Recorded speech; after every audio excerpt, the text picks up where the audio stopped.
Welcome to Ask a Flower Farmer, and we're simulcasting once again. So hello, my IG friends, and hello, TikTok. How's this bucket of love look like for you guys? Are these not the coolest things you've ever seen? Do y'all know what these are? These are, I've got to put them down, they're kind of heavy. Those are pumpkin on a stick, one of many of the annuals that we grow for fall harvest. And we had some that had some short branches that we had somebody kind of clean up today, and that's why I've got all those. Normally you can get pretty tall stems when they're pretty amazing. You've probably seen them out maybe in places that sell flowers, supermarkets. They'll frequently have them during like October. It's perfect. They look literally, they look like little baby pumpkins. They're actually eggplants, and they last a really long time on the stem, so they're just a really cool ornamental. But anyway, that's just some of our harvest that we have today. I'm doing a couple of shows tomorrow with those, and then a big show on Friday. And so friends, if we've never met, my name is Lisa Mason Ziegler, and this event is called Ask a Flower Farmer. And what that means is that you can submit questions and I will try to answer them. So if you're in Instagram, that bubble down at the bottom with the question mark is where you need to put your questions. That way I don't lose them in the comments. And I will do my best to see if I can't answer those. And if you're in TikTok and you want me to try to answer a question, you just need to post it in the comments and put a question mark at the head so I recognize it, because I'll have to scroll through, and I'll do my best to do both of them. So I just wanted to tell you all a little bit before we jump into our questions. So tonight, Wednesday nights, I do a live gardening show inside our phone app. And tonight is salad bowl container night. Y'all may not know it, but we do grow vegetables here on our flower farm. And I have learned through the years the best place to grow lots of lettuce and arugula and our radishes and just all that fun stuff is in these big containers that I have out on my porch out here. And tonight kind of kicks it off. So over at the show tonight at 8 p.m. Eastern time, inside my phone app, I'll be demonstrating how I start the seeds, showing you my favorites, because I'm telling you all, once you start your own gourmet leaf lettuce at home, you will never go back. I mean, it is like torture for me to have to buy lettuce during the summer months when it's really hot, which is not what lettuce likes. I'm just so excited, so I can't wait to start that whole process tonight with you. And then remember that we do a big live gardening show on Fridays at 12 noon. And this week it's about cool flower direct seeding. So if that's something that you're challenged by or you want to learn more about, join me. And so the bottom line is this: you really ought to get the app. It's free. And when you're inside the app, you can submit questions for the live Q&A at the end. You can communicate with the other live viewers. It's just really a lot more fun than watching it on social. When you watch us on social, we can't communicate. We don't know you're there. And it's free. The app is free. If you're in Instagram, you can just comment app, APP, and we will DM you the link to get it. Or you can just simply go to your phone's app store and search Gardener's Workshop and download the shop app. And then meet me. You can watch the replays from previous shows in there. It's really a lot of fun. And then the last thing, I want to just make an announcement to I have a private flower farmer club. It's called the Flower Farmer Club. And I just wanted to tell everybody that we just posted today a new challenge, and it's a cool flower challenge. And I can't wait for the masterclass to drop this month, because actually the masterclass drops on the 15th, which we're only a couple of days away from that, right? I put in there my 10 go-to starter cool flowers if you're new to it. And it's really all about your autumn calendar, what's the important stuff you need to be looking at now. Because, if you haven't already figured this out, cool season hardy annuals, which are cool flowers, are your spring flowers. Highest demand season of the year. Whether you're a flower farmer or an avid gardener, everybody is hungry for blooms in spring. And that's what Cool Flowers is all about. So the master class that's getting ready to drop is really going to be helpful for that. And, you know, I don't know if y'all know about my private club. So every month I do, first off, every Wednesday, I just finished it, I do the sowing circle, where I talk about what's going on the farm. Perhaps we sow seeds together. It's really a lot of fun. In addition to the master class, I have a private podcast that drops in there. We do the sowing circle weekly, and then I do a monthly meetup called the Flower Farmer Forum, where I answer your questions, do another yet mini training. But the best part of it all for me is we have a community board. It works just like Facebook does, y'all. You know, it's got a feed. You can tag people. You can put pictures in it. It's just tons of fun. So if you're interested in the club, you want to get on the wait list. It opens every now and then. You can comment club on Instagram. But if you're on TikTok, just go to my website, thegardenersworkshop.com. And it's under the shop. Join Lisa's club, and it'll put you on the wait list and notify you when it opens again, because I will tell you, it's and I'm in there answering your questions. Did I say that? Anyway, so I see we have some questions now. Let's get started here. All right, Brittany's. For all the seed instructions out there that say to put the seeds in the fridge with a wet paper towel, can the freezer with the desiccant packet replace that option for all seeds that need cold stratification? Kind of different things here. So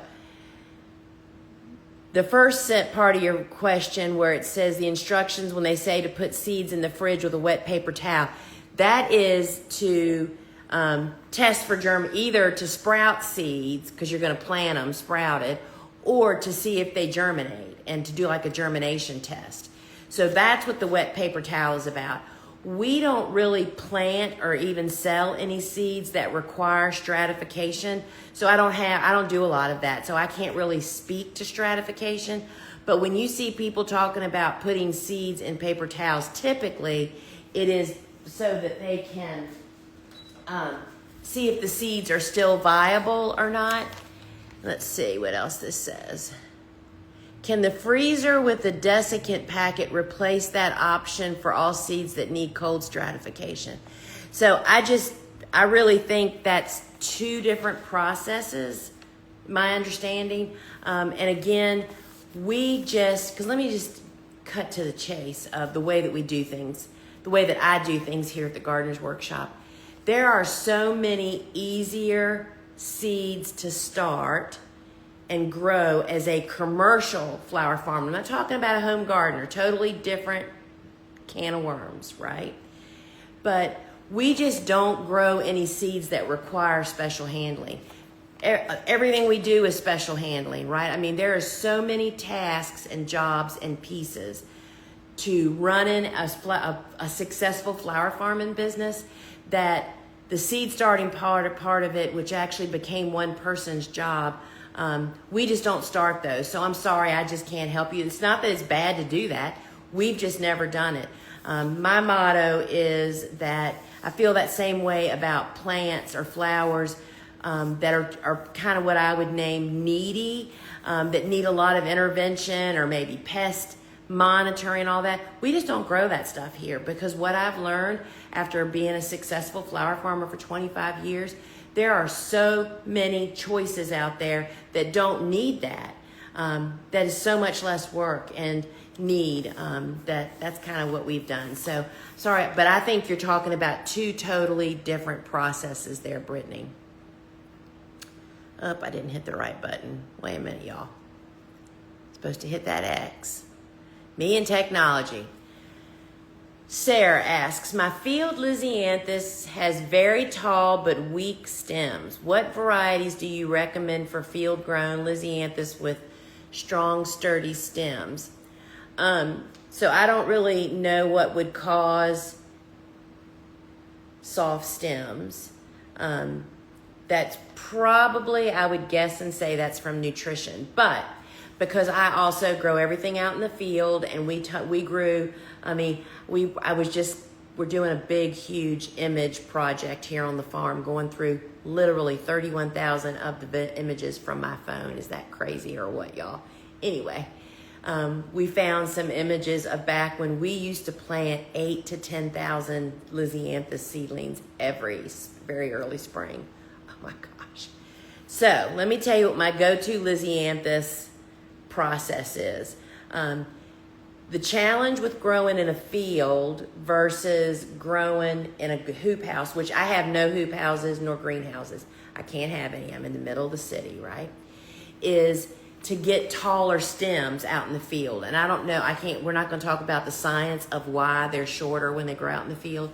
But what I learned is that the variety that grows super tall, normally in a hoop house that grows pretty darn tall out in the field, is the ABC variety. And it comes in several different colors. So I've grown several other varieties that do well also. It's really more about the nutrition of your soil, the excellent drainage and raised beds, that they get watered properly, but most importantly, that they get planted at the right time. They're a cool flower if you didn't know that. So they need to follow the cool flower concept. And we grow super tall. I mean, I've grown mariachi, which is one of my favorites. They can tend to be a little bit shorter, but still definitely, 24 inches tall enough. And I'm just thinking Roseanne, I've been growing her the last couple of years. And they all perform really well outdoors in the garden. But it's really more about making sure your environment is correct, because I've grown through the years probably 25 different varieties. I don't think I've ever had soft stems. So I would say that's more of an environmental issue maybe. I have a whole tray of red Procuts sunflowers that did not germinate. Any ideas? Oh my goodness. There are so many pieces to germination. There's so many variables that could or could not have happened. So, I know that this happened to me probably about during that heat week, which, let's see, this is mid-August. I would say mid-July, we had a week of over almost 100-degree weather here. And if you use a seedling heat mat in a room that is affected by the outdoor heat, which mine is because it's got lots of windows, I toasted a tray of sunflower seeds, meaning the heat mat heats up based on the air temperature. Air temperature got super high, didn't even think about it, and I had virtually no germination. By the way, same seeds that we start every single week on our sowing circle that germinate great. So environmental, I would just look, did they get overheated? Did they get covered with, if you're starting sunflowers every week and all of a sudden you have a week that didn't, I would definitely look at your air temperature situation.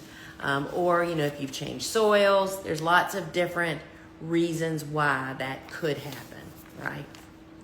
And it annoyed me to no end because it always messes up our weekly harvest, right? We literally, I think last week we didn't have any sunflowers, so it was further back than mid-July. Oh, wait a minute. I keep forgetting to hit that X, y'all. All right. Yeah, Dave Dowling, hello. My good friend Dave says, did mice steal the sunflower seeds? That is another really good one. And it's so funny that I put that tray out on the porch just to see if something would happen, and I didn't cover it with the insect netting, which I always use, because the birds raid our sunflower trays. They'll even pull the seedling up. The birds then ravaged. The seeds were still there, but the birds ravaged them. All right, let's see what else we have here. Ann Stokes, I'm still waiting on the hairy balls to develop at the top of the plant. Me too. Do they need some fertilizer or anything to help? No. They are taller than me and look so good, just waiting like you advised last week. Thanks for all the great info. So Ann, I'm going to grab something. So we're doing the very same thing here. And I want to show you this. My sister just went out and cut this. So This was a lower, for anybody that doesn't know what hairy balls, this is what we're talking about, y'all. This is a seed pod. It's Gumpacarpus physocarpus.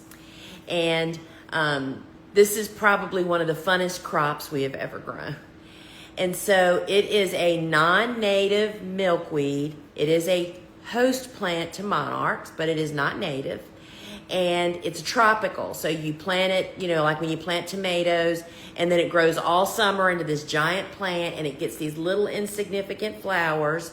And those little insignificant flowers have the seed pod that's born, which is super, I mean, I can't tell you how it feels. It's like leather. You know, it's super durable. And they literally bloom first lower down on the stem, and this develops. But what you have to be patient for is wait until it starts blooming at the top, and then you get bunches of balls on the top.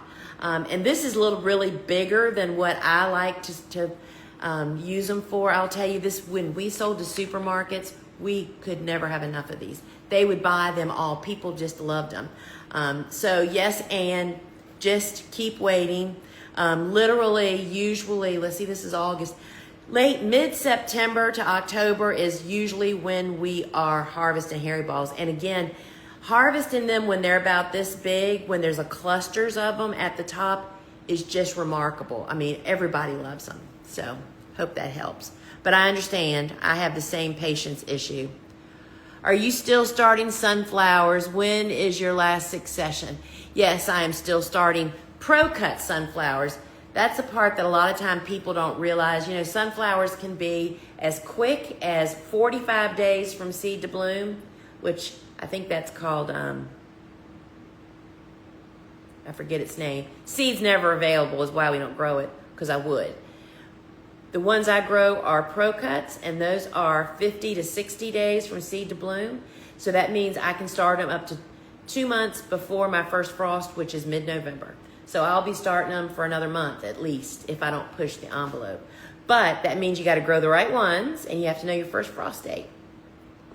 And just know that Procuts are day length neutral, which means they will continue to make a bud, but they will be smaller blooms, which we absolutely love.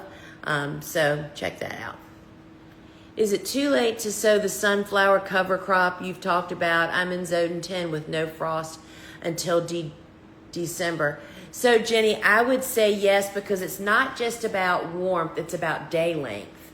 And just as I just mentioned that Procuts are day length neutral, I have no idea, because that's a whole different variety. I got to get rid of this hairy ball, y'all. Wait a minute. The day length plays a really big piece in that. And if they are not day length neutral, which I would almost promise you they're not day length neutral, that they won't make buds. So yes, you just need to put it on your calendar for next year. My whole back garden, which is about a little bit bigger than a 1/4 acre, is on fire with those sunflowers. And it's so fun. The bees, there are hundreds of bumblebees and native bees, and it's really, really cool. So I would put it on your calendar to plant like next April or May, and it's so fun. The birds are just having a great time. All right, let me just peruse over here on Instagram. So somebody asks, do you know the time it takes for celosia to bloom? That would definitely vary by the variety. I know that one of the single stem, celosia is a big family. There's coxcomb and there's plumes. And there's a couple of different types of plumes. One of the coxcombs that I grow, which is called spring green, is pretty quick. I'm not doing this from memory. I think it's like 60 days. But the other coxcombs are more like 90 days, I believe. And some of the plumes are right there with it. So that really varies from variety to variety. Thanks for your question, though. All right. Let me just look here for a minute. We don't have a way for folks over there to put their... This is why it works so great on IG to have that button for y'all to put the questions in. So I don't see any over there. All right, let's get back over here.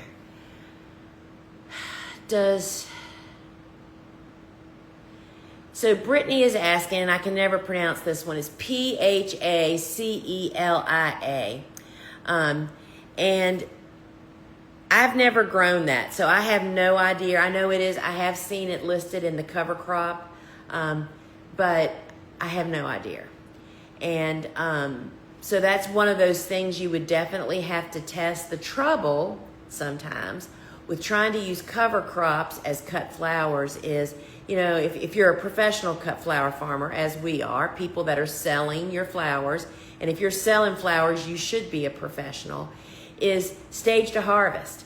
So it's like you don't have beds of plants that you're monitoring and cutting all those that are ready, and the next time you come out, because you cut everything last time, that only proper stage, not old flowers are there. That's what we find, because we have cut this cover crop sunflower, not for bouquets, but for decorating here for parties. And it was really kind of hard to find, some that weren't drooping because they were old or dropping pollen and all that stuff. So that's something you'd have to definitely test, but you just need to be aware. The one thing that I caution all people that are trying to be a flower farmer, and we see people have this problem.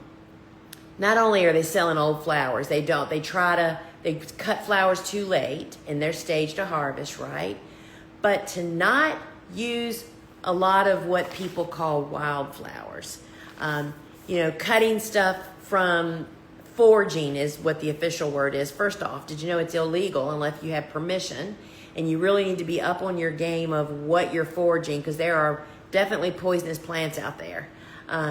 But you never want a customer that you're trying to sell a bouquet to or whatever to look at your flowers and to think to themselves, oh my gosh, that grows in our ditches. That's just not what being a professional cut flower farmer is about. I'm not saying there's not times for foraging with permission and knowledge, but we're heading into that season where we see it all over social media. What is this? Or I'm going to do that. Or, it's just be very, very cautious. And I kind of put the cover crop thing in that same category for me. I mean, we just produce such quality, which has always been our goal, which is probably why we've been so successful all these years. And it's just hard to do that with cover crop. I bought a bag of wildflower seeds, and it showed all different colors on the packages. Every single flower was orange. What is a good name brand for wildflower seeds? So because they maybe didn't germinate or bloom, doesn't mean they weren't there. Wildflower mixes and wildflower settings, like a meadow. I mean, I would love to have a wildflower meadow. Do you know how much work it is to truly get a wildflower meadow? You have to suppress weeds to let the seeds get started. Many times those wildflower seed packets, only a few that are really conducive to your conditions will actually germinate. I frequently see summer wildflower mixes with a lot of cool season hardy annuals in it, knowing that if I tried to plant that wildflower mix, that none of those cool season hardy annuals are gonna germinate, because we're 90 degrees here where I am.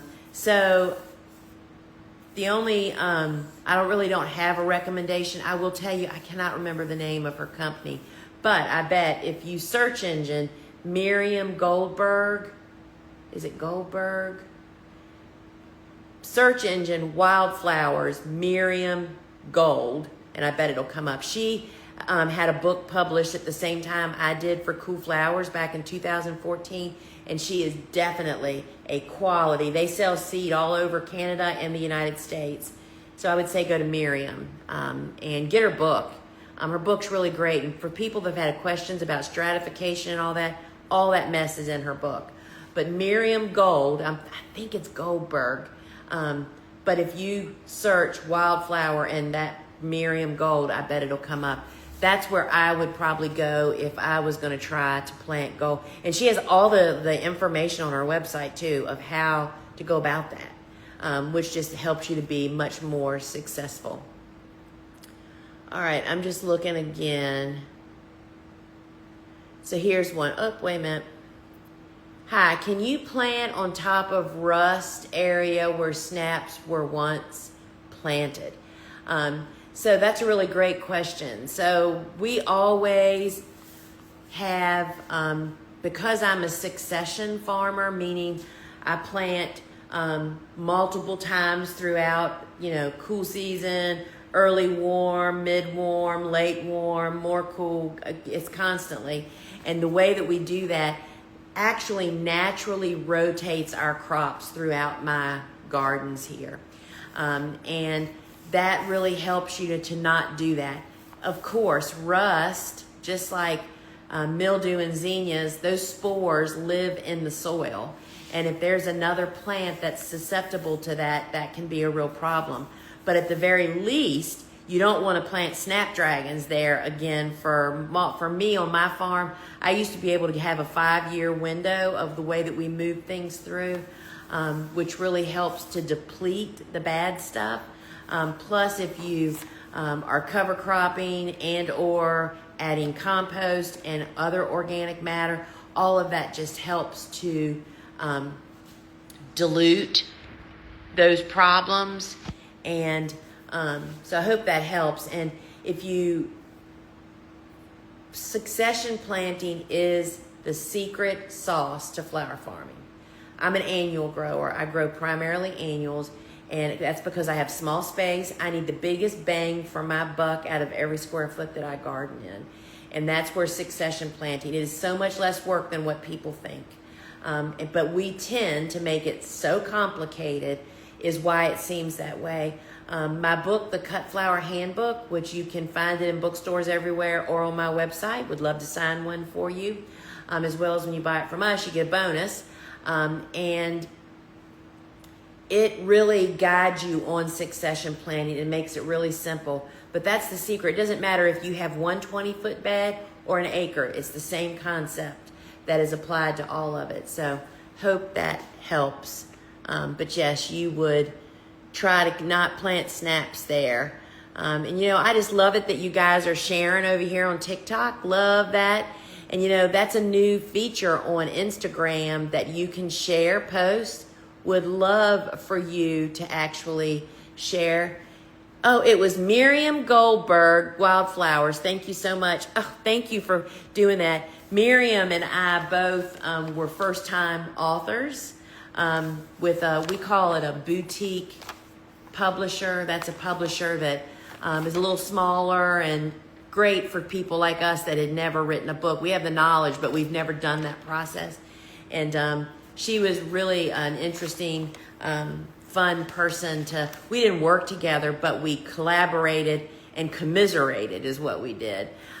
So yeah, Miriam Goldberger, that's it, Wildflower. She is she's been doing that for 50 years or something. So that would be a great place to start with.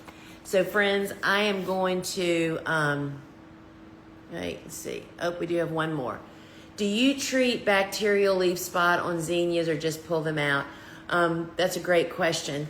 They could literally do a zinnia disease study here on my farm, always, because we grow so many zinnias. We don't treat anything. And first off, there's just not time for that in our business, but also because we do so many succession plantings, if we have disease of whatever kind get out of control on something, we just eliminate it because typically we have more coming along.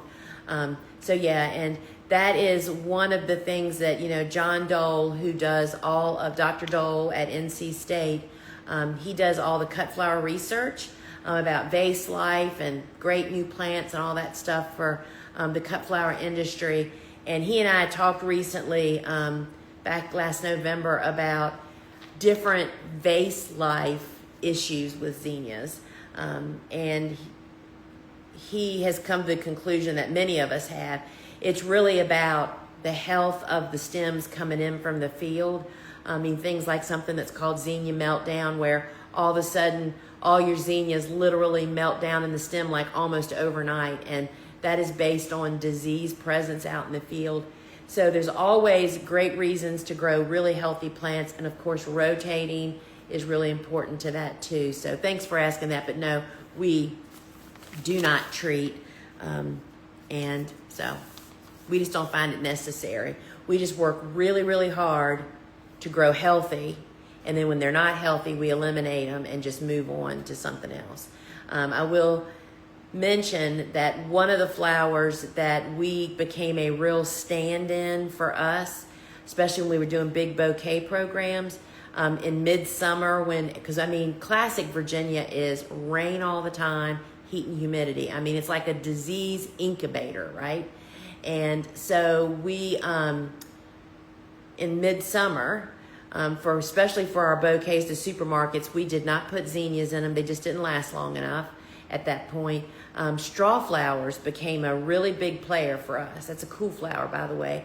But we would succession plant it through the summer and focus on those bright colors, the bright pink and the yellow and the white with the yellow center.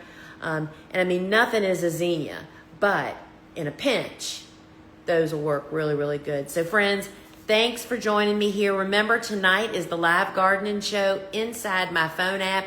It's free to download it. Go to your phone's app store, search Gardener's Workshop, and download my shop app. You can watch replays in there. And when you're live in the app, you can talk to the other live viewers. And you can submit questions for the Q&A that I do in there. And tonight is salad bowl containers. And I can't wait to start and tell y'all how I do that. Y'all may be surprised by this, but I'm a pretty lazy gardener. And so I find the easiest, safest way to do everything, meaning we have all kinds of varmints around here. And so tonight I'll be spilling all the beans, and I hope to see you there. Till we meet again, friends. Ciao.